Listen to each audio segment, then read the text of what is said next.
And good morning, everybody. Welcome to another edition of the Newton Falls COVID-19 Morning Briefing. My name is David Lynch, and I'm the city manager for the city of Newton Falls. And our objective every morning is to give you some local information related to the coronavirus. We also want you to know that there are other sources of information, the President's Task Force, which usually around 5 o'clock in the afternoon, and perhaps even more importantly, the governor's information, which is a press conference about 2 o'clock in the afternoon every afternoon. And that's especially important because from a health standpoint, we want you to do what Dr. Amy Acton does, what she tells you to do during those press conferences. In other words, if there's conflicting information, go with Dr. Acton. However, on a local basis, we do want to talk to you about what's happening locally so you have a certain sense of how things are going in your own community. I started these because I noticed that the local communities were sort of deferring to the governor and the president, and people want to know what's happening on a local basis. So that's why we do this. And one of the things I wanted to make sure I mentioned to you is that Dr. Acton has said, when you go into a store, wear one of these masks. It just keeps the microscopic droplets from penetrating outside of your general area that other people might get infected. So if you've got a mask, bring it with you when you go to the store under a situation like that. In addition to that, if for some reason you can't get a cloth mask or a scarf or something to cover your nose and your mouth, contact the city manager's office. You can call me at 330-872-0806, or you can speak to my assistant. We will mail you one of these masks. They're not very expensive, but the life you save might be somebody that you know and love. I do want to turn to a local matter, and that is all of our service people in Newton Falls are continuing to work under new and different circumstances and different protocols. And perhaps one of the most important things we do is we purify the wastewater. Every time you run the shower or the sink or flush that toilet, that waste has got to be cleaned up one way or another, and we operate an outstanding wastewater treatment plant. And we have on the live line the director of our wastewater treatment plant, Mike Novotny. Good morning, Mike. How are you today? Good morning, Dave. Doing well this morning. How are you? Great, great. Mike, since the COVID-19 descended upon Newton Falls, you've had to do things a little bit differently over at the wastewater treatment plant. Tell me what's going on. Yes, we have. To ensure our efficient operation would continue, what we did, we split our operators. I've got 2 operators that work a week and 2 operators that are at home for a week. That's providing some distance between all of our employees so that in the event one of us happened to get sick, we wouldn't spread it across the entire department. It's working out fairly well for us, actually pretty well for us. We're getting all of our work done, checking our system and maintaining the plant, keeping operations moving as normal, just with a little bit reduced staff during the day. With that being said, in the event somebody should call or try to reach out to us, it may take us a little bit longer to get back to you, but please just leave a message and we'll get back to you as soon as we could. Yeah, Mike, your number's on the screen right now, 330-872-5150. And Mike, people are at home an awful lot more, obviously, so there's more activity, more flushing of toilets and so forth. And Mike, you were telling me the other day, and we sent a letter out to this effect with our utility bills, that people have to be especially wary of what they're flushing. Can you talk about that a little bit, Mike? Yes, there's an ongoing issue we've seen with the flushing of any type of disinfectant or cleansing or baby wipes of these things being flushed down the toilet. These create a major issue for any wastewater system. These things, when they're flushed down the toilet, they will cause line blockages. They actually will plug up pumps that can't move the water efficiently and cause backups into the homes or businesses. So what we ask is that you pay very, very close attention to anything that you're using like that. The only thing that should be flushed down the toilet is toilet paper only. Yeah. All of these other items really need to be disposed of in the trash in one means or another. And it's just with everybody being home and everybody wanting to stay clean and disinfect their tables and counters and everything like that. We're seeing more use, and we're just trying to make sure we don't create additional problems for our residents. Yeah, that's right, Mike. The Clorox wipes, the Lysol wipes, or things of that nature need to go in the trash. Only toilet paper goes down the toilet. Now, Mike, people are also at home more, so they're cooking at home more. And there's an issue as it relates to cooking grease and that sort of thing. Could you address that briefly with our residents? Sure. Yes, that is another major issue is even the smallest amounts of cooking oil or grease that may be poured down the drain at some point, whether it's in the house drains or the laterals or the main lines, this grease starts to coagulate and stick together, and it is a major problem for wastewater treatment plants. Again, once this grease cools off, it hardens, it gets thick, and then it will start to create blockages in the lines. We ask that anybody that's cooking or whatever, do not pour any type of cooking oils or grease down the drain. Disregard them as well in some sort of container or whatever in the trash.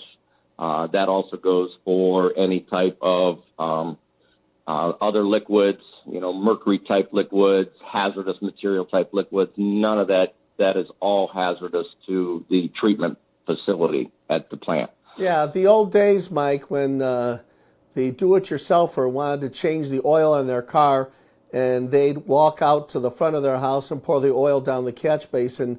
Those days are long gone, aren't they? Yes, they are. Yes, they are. We all have to abide by the new rules and standards and try to dispose of and make sure we dispose of all our oils and stuff in the proper manner. Sure. Mike, before we close our interview with you, I ask all the folks that I interview about what's going on in Newton Falls. Mike, how's this affecting you on a personal level with your family, the COVID virus? The major impact it's had is with my parents. I've had them pretty much quarantined in their house for about a month now.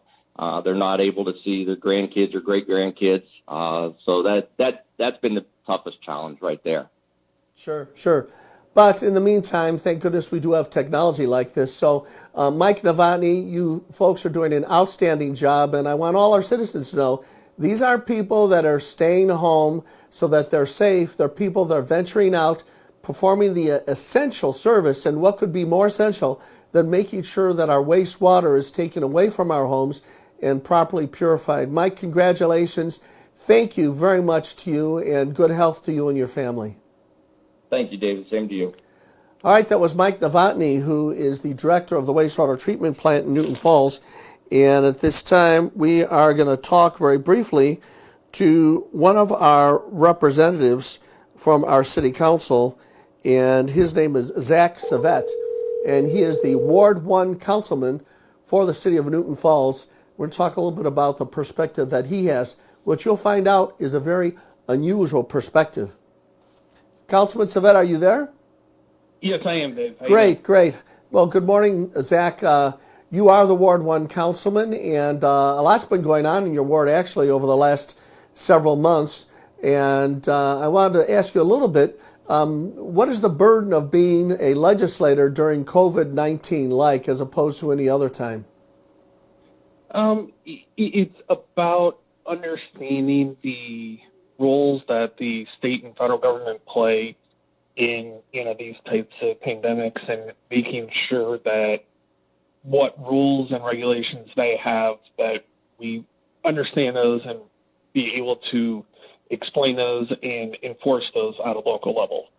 Yeah, isn't it something, Zach? Here you are, a municipal councilman, Ward 1 legislator, and yet suddenly people are calling you as if you are the source of all knowledge and wisdom. I got to imagine that's quite a responsibility. Yes, absolutely. Yeah, Zach, one of the other things I wanted to talk about, is the fact that you have a very unique perspective, because not only are you the Ward 1 councilman, but in your day job, you are the director of the Trumbull County Metro Parks. How have you had to adjust operations to account for the coronavirus, especially in light of the fact that the governor has said, let's keep the parks open? Yeah, absolutely. So for Trumbull County Metro Parks, our operations were very, very passive comparative to what the city of Newton Falls operations is in terms of playgrounds and ball fields. That's what the city has versus where the county park district only has walking trails and trails like through woods and that kind of stuff. So our operations really haven't changed too much, except for that we're not going to be putting out porta-johns Sure. in the near future. Well, I want to tell you something, Councilman Savette. The fact that the metro parks that you operate are a passive use system has been great consolation to the residents of Newton Falls and other communities in Trumbull County. I will tell you personally that there are times when you need to find a place that's a passive, quiet place where you're not going to encounter some other more physical activity or group-related activities. And the fact that the metro parks are there, they're really quite beautiful. And I will tell all the citizens, if you need a place that's contemplative, the Trumbull County Metro Parks have gone out of their way to find a place where you can walk quietly in prayer, bring your rosary beads. It's just become a place of quiet contemplation, and it's a great service that you're giving to our citizens, Zach. Thank you, Dave. Thank you. Yeah, it's we strive to get the infrastructure in place for people to use. Well, it's absolutely outstanding. Zach, on a personal level, how has the COVID virus affected the way your family is taking care of things? Yeah, absolutely. I mean, one big thing is, we don't get to see my parents pretty much at all for the better part of the near future, just because, we could be potential carriers and, Sure. We don't want to get our parents sick. So, we haven't seen our parents in a couple weeks as of now, and maybe not for another couple weeks. Wow. At the minimum. That's something, Zach. Well, I get a feeling that there's going to be a great reunion in a lot of families once this thing blows over. Yes, absolutely. Absolutely. All right. Well, we've been spending a few minutes with Zach Savette, the Ward 1 councilman, and also the director of the Trumbull County Metro Parks. Zach, thanks for spending a few minutes with us this morning. Yeah, absolutely. Thank you, Dave. All right. That was Zach Savette, and he is the councilman for Ward 1 in the city of Newton Falls. And speaking of Newton Falls and generally dealing with the COVID virus, what I wanted to mention to you is that I've always said, be in prayer. Turn to our Lord. He will support us, but you got to ask him, and that's what prayer is about. God will respond to you, but you've got to make sure you reach out to him. He's expecting you to do so. He's waiting for you to do so. But one of the other things I've talked about is let's not lose our perspective. We're spending more time with our families, and there's always a time for laughter, a time for humor.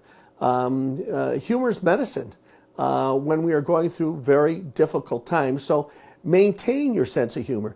And speaking of sense of humor, there's a thing that's been going on in Newton Falls, and I call it the mystery of Art Jones. People are asking, who is Art Jones? Those people who watched the broadcast on Easter morning heard me mention and talk to a person by the name of Art Jones, and it has become quite a mystery. And I noticed even recently, one of my favorite TV shows has tried to examine that very question. Ladies and gentlemen, Gary Moore.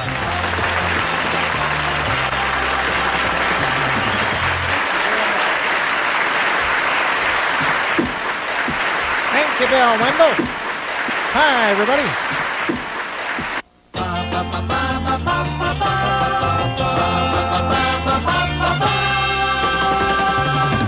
Number one, what is your name, please? My name is Art Jones. Number 2. My name is Art Jones. Number 3. My name is Art Jones. And our job, as always, is to find out who truly is the Art Jones. Well, we have almost gone out on a limb. We've got 3 ones. We've got 1 3. The votes are in. Will the real Art Jones please stand up? So who exactly is Art Jones? Well, I've had a private investigator try to get the answer to that question, and that answer is contained in this envelope. And I will eventually open this envelope and reveal what we've been able to find out in just a few weeks as we go through more of these coronavirus briefings. And hopefully I can even find some more of that video to see if some of that information has been revealed in that TV program that we discovered as well. Well, folks, that's your coronavirus briefing this morning. Keep on turning to the Lord. Keep on laughing and maintain your sense of humor. And as I say at the end of every broadcast, God bless America and God bless the city of Newton Falls.